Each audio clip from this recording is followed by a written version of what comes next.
پیارے حضور، باقی دنیا کی طرح ہماری جماعت کے اراکین بھی رابطے کے لیے واٹس ایپ، ٹیکسٹ میسیجنگ اور ای میل جیسے پلیٹ فارمز پر انحصار کرنے لگے ہیں۔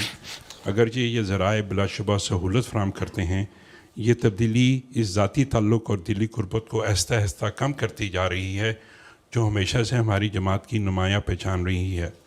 ہم عاجزی سے اپنے پیارے حضور انور کی رہنمائی کے طلبگار ہیں کہ ہم جماعت کے اراکین کے ساتھ اپنے ذاتی تعلقات کو کس طرح برقرار رکھ سکتے ہیں اور مضبوط بنا سکتے ہیں تاکہ ڈیجیٹل مواصلات کے بڑھتے ہوئے اثر رسوخ کے باوجود ہمارے آپسی رشتے مخلصانہ، بامی اور گہری جڑوں سے مضبوط رہیں۔ یہ تو آپ کی سوچ ہے نا۔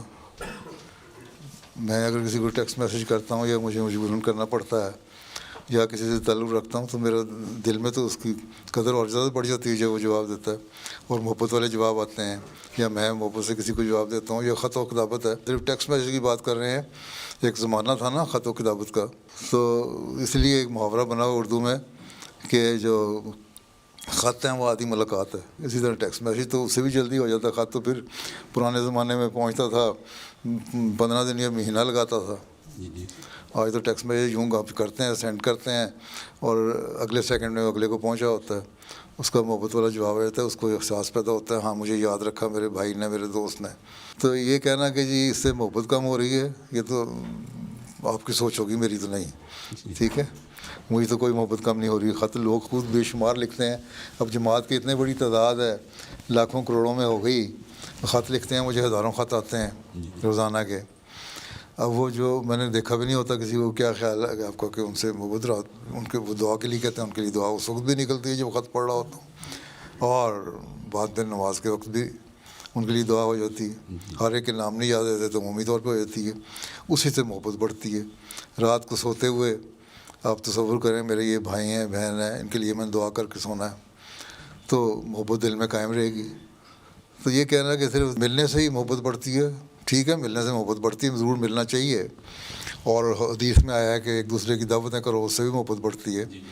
تو آپ ایک شہر میں رہتے ہیں، آپ فنکشن کرتے ہیں، انصار کی میٹنگ ہوتی ہے، وہاں جاتے ہیں نا، وہاں ملا کریں، جمعے پہ جاتے ہیں ملا کریں، 5 وقت نمازیں ہیں ان کی عادت ڈال لیں تو ملنے کی طرف توجہ ہو جائے گی، اس سے محبت کا تعلق قائم رہے گا۔ تو اللہ کہتا ہے میری خاطر محبت کرو تو تمہیں اجر ملے گا، دنیا کی خاطر محبت کر رہے ہو تو کوئی اجر نہیں۔ تو جب اللہ کی خاطر آپ کر رہے ہوں گے تو نمازوں پہ آنے والوں سے بھی محبت ہوگی، جمعے پہ آنے والوں سے ہوگی، عید پہ آپ تو گلے بھی مل لیتے ہیں۔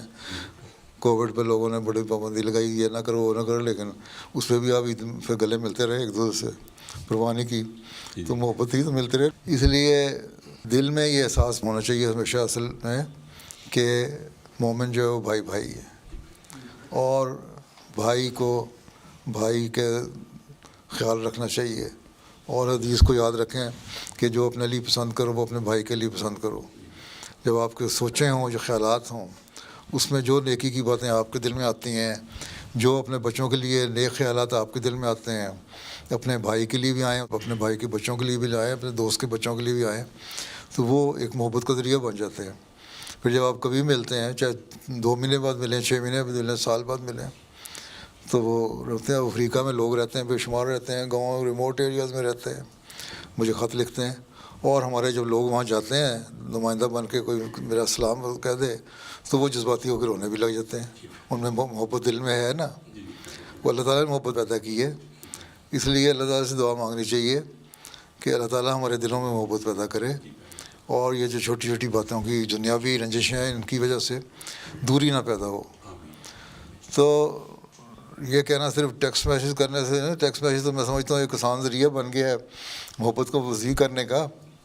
پہلے خط لیتا تھا مہینہ، اب آپ ایک دن میں کر لیتے ہیں، اور باتیں بھی کر لیتے ہیں، اور فیس ٹائم پہ باتیں بھی کر لیتے ہیں، اور چہرہ بھی دکھا دیتے ہیں اپنا، ٹیکسٹ کا جواب بھی آپ کو آ جاتا ہے۔ آپ کو تو یہ کہنا چاہیے تھا اس سے محبت بڑھ گئی ہے، اب اس کو ہم اور کس طرح بڑھائیں۔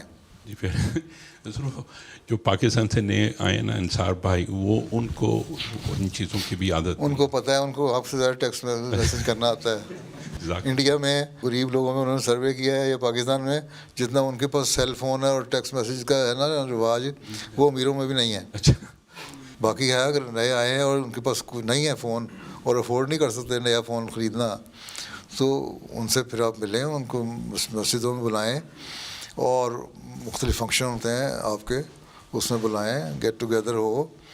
اور ضروری نہیں کہ اجلاس ہی ہوں، بعض ویکینڈ پہ کبھی باہر چلے گئے، پکنک بنا لی، کچھ کر لیا، وہ تو پروگرام بنانے چاہیے نا. خدا الحمد ہمیں کلون جمعیہ جو ہے اس رواج دیا ہوا، وہ اس لیے تھا. انصار اللہ میں بھی ہو سکتا ہے، لجنہ میں بھی ہوتا ہے، بیٹھتے ہیں آخر میں آ کے اکٹھے ہوتے ہیں اور اچھی میٹنگ ہے. ہم تو یہاں اسلام آباد کی لجنہ بھی ہے، خدام بھی ہیں، اور سارے یہاں شہروں میں مختلف لوگ اکٹھے ہوتے ہیں، ہفتے میں ایک دن، مہینے میں ایک دن، اور آپس میں کھانا پینا بھی کرتے ہیں، گپ شپ بھی کرتے ہیں، اور دین کی باتیں بھی کرتے ہیں. تو آپ بھی کر سکتے ہیں. ارادہ ہو انسان کا نیک کام کرنے کا تو نیک کام ہو جاتا ہے. اگر یہ سوچتا رہے کام تو میں نے نیک کرنے پر اس کو میں وہ پیسے کما لوں تو پھر نہیں ہوتا. ضرور ہم نے پچھلے دنوں یہی سوچا تھا کہ ہم مہینے میں ایک دفعہ کلو جمعیہ کریں گے، تو ان شاء اللہ تعالیٰ ہم اس پہ کریں گے. ٹھیک ہے.